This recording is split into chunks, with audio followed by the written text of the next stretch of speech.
आप लोग भी युवा हैं, जिंदा हैं और सपने देखते हैं। जिंदा होने का मतलब वो नहीं होता है ना। जिंदा होने का मतलब होता है जो जिंदा हो तो फिर जिंदा नजर आना जरूरी है, ये मतलब होता है ना। जिंदा एक बहुत प्रसिद्ध शेर है, उसूलों पे जो आँच आए तो टकराना जरूरी है, जो जिंदा हो तो फिर जिंदा नजर आना जरूरी है। तो मैं इसलिए कह रहा हूं कि आप लोग ऊर्जा से लबरेज युवा हैं और अभी आपके सपने देखने की उम्र है। जिंदा तो बहुत लोग हैं, लेकिन कुछ लोग जिंदगी ढो रहे हैं, घिसट रहे हैं, और आप भरे हुए हैं ऊर्जा से। इस देश को नौकरी मांगने वालों से ज्यादा नौकरी देने वालों की जरूरत है, और हम अपने 5000 साल के इतिहास में पहली बार उस दौर में हैं जहां स्टार्टअप करने वालों को इज्जत मिल रही है, वरना यहां इज्जत नहीं होती है। अभी जो सरकारें हैं हमारे पास, सेंटर में भी, कुछ स्टेट्स में भी, और किसी मामले में आप उनसे सहमत हों असहमत हों, समर्थन करें विरोध करें, इस मामले में तो आपको मानना पड़ेगा कि उन्होंने पहली बार स्टार्टअप करने को इज्जत वाला काम बना दिया है। और यदि ऐसा बना ही दिया है, और फिर श्रीराम कॉलेज ऑफ कॉमर्स के ग्रेजुएट्स जिन लोगों ने बिजनेस को इतना ध्यान से समझा है, उसकी बारीकियां समझी हैं, वो उसके बिना अगर वो भी नौकरी ढूंढते रहेंगे तो फिर देश कैसे आगे बढ़ेगा। तो कुछ साल नौकरी करना ठीक है, लेकिन यदि मुझसे पूछेंगे तो मैं ये कहूंगा कि अगर आप वैसे व्यक्ति हैं कि चुपचाप जिंदगी गुजार लेनी है तो ठीक है, कीजिए नौकरी। नौकरी करनी है, साथ में कुछ किताबें लिखनी है तो कीजिए नौकरी। पर यदि कुछ बड़ा सोचा है, अगर आप चाहते हैं कि आप इस देश और समाज को कुछ बड़ा योगदान दे सके, तो सबसे अच्छा विकल्प है उद्यम। और उद्यम का मतलब केवल आर्थिक उद्यम नहीं होता है। उद्यम का मतलब है कि आप जोखिम लेने वाले व्यक्ति हैं, आप बहुत शांत व्यक्ति नहीं है। और जोखिम लेना कुदरत ने सिखाया, हमें प्रकृति ने सिखाया है। प्रकृति के विधान में सुरक्षा नहीं होती है, प्रकृति के विधान में जोखिम ही जोखिम है। वो तो हमने शहरों में, गांवों में सुरक्षा डेवलप कर ली है, और थोड़ी बहुत सुरक्षा जिंदगी में रहे तो अच्छा भी लगता है।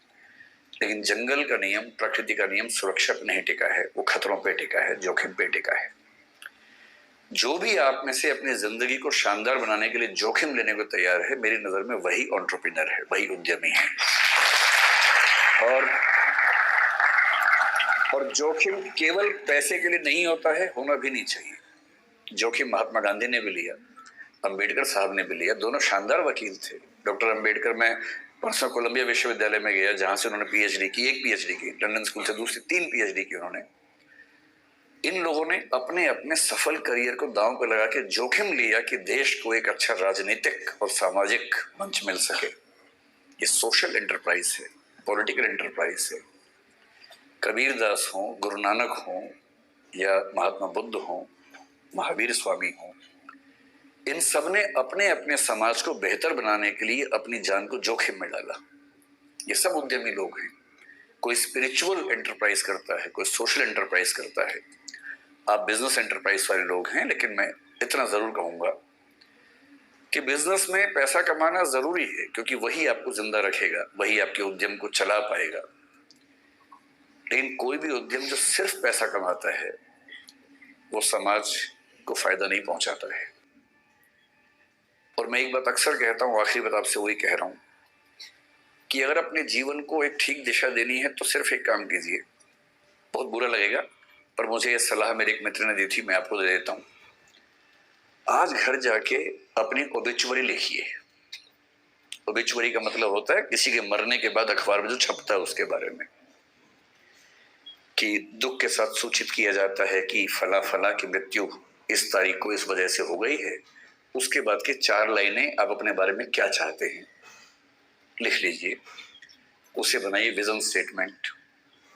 वो लाइनें कई तरह की हो सकती हैं। एक ये हो सकती है कि इस व्यक्ति ने जीवन में खूब पैसा कमाया, इसने गुटखा बनाने वाली कंपनी बनाई, इसने अरबों रुपए कमाए और इसकी वजह से कई लाख लोग कैंसर से मरे,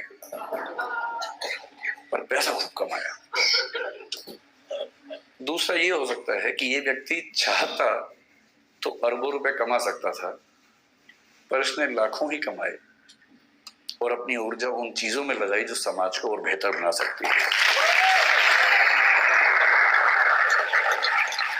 ये चाहता तो डीजल की कार बना के खूब पैसा कमा सकता था, तेल के कुएं खोद के खूब पैसा कमा सकता था, पर इसने सोलर पैनल्स में अपनी ऊर्जा लगाई क्योंकि उसे चिंता थी कि मेरे साथ साथ इस समाज का भी भला होना चाहिए।